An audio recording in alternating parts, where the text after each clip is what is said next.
বই পড়ার মাধ্যমে এবং পড়াশোনার মধ্য দিয়েই মানুষ আসলে প্রকৃত মুক্তির পথ সুগম করে।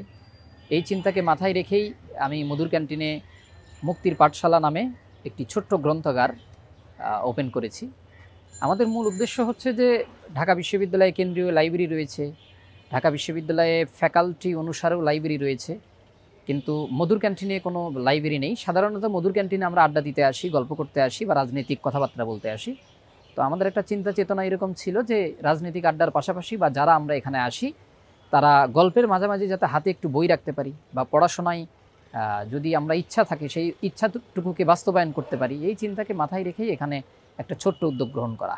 আর একটা বিষয় হচ্ছে আমাদের জেনারেল স্টুডেন্ট যারা, তারা মধুর ক্যান্টিন থেকে অনেকে একটু দূরে থাকে। তারা সাধারণত ভেবেই নাই যে মধুর ক্যান্টিন মানে শুধুমাত্র রাজনৈতিক কথাবার্তাই ওখানে হয়।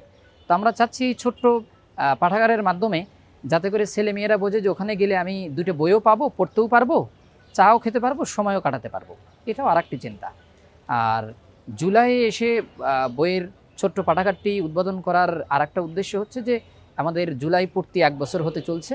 জুলাই শহীদদের স্মৃতিকেও মাথায় নিয়ে আমরা একই সময়ে পাঠাগারটি স্থাপন করেছি।